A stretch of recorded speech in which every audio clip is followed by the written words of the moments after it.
ইতিহাস গড়ে প্রথমবারের মতো নারী এশিয়ান কাপ ফুটবলে খেলার যোগ্যতা অর্জন করেছে বাংলাদেশ নারী ফুটবল দল। এই অর্জন বাংলাদেশ নারী ফুটবলের ইতিহাসে এক নতুন দিগন্তের সূচনা করেছে। মেয়েদের এই সাফল্যে উচ্ছ্বসিত দেশের অগণিত ফুটবল প্রেমী।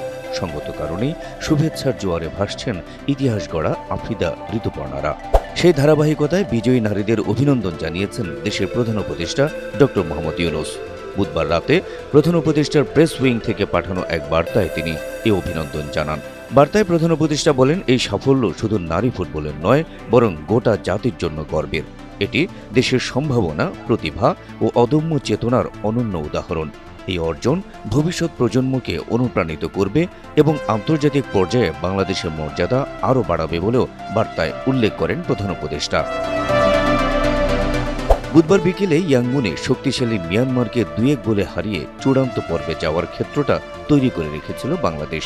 অপেক্ষা ছিল 5 জুলাই তুর্কমেনিস্তানের সঙ্গে শেষ ম্যাচের। কিন্তু সেই ম্যাচের জন্য আর অপেক্ষায় থাকতে হয়নি বাংলাদেশের নারীদের।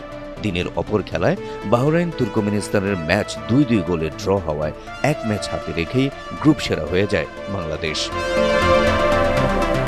তবে এক ম্যাচ হাতে রেখে বাংলাদেশ কি করে কোয়ালিফাই করল সে বিষয়টি আরও একটু খোলাসা করা দরকার। প্রথম ম্যাচে মিয়ানমারের কাছে 8-0 গোলে হারের পর বাহরাইনের সঙ্গে ড্র করে তুর্কমেনিস্তান। তাদের পয়েন্ট হয় 1। শেষ ম্যাচে তাদের প্রতিপক্ষ বাংলাদেশ। এখন শেষ ম্যাচে যদি বাংলাদেশ তুর্কমেনিস্তানের কাছে হেরেও যায়, তাহলে তাদের পয়েন্ট হবে 4 আর বাংলাদেশের পয়েন্ট থাকবে 6। ফলে বাংলাদেশের মূল প্রতিপক্ষ হয়ে দাঁড়ায় মিয়ানমার। শেষ ম্যাচে তারা বাহরাইনকে হারাতে পারলে মিয়ানমারের পয়েন্টও হবে বাংলাদেশের সমান 6।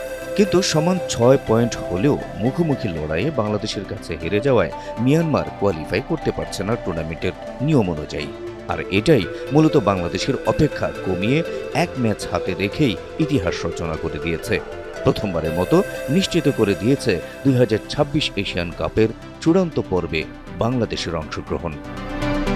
হাবিব রাসেল, এনটিভি অনলাইন।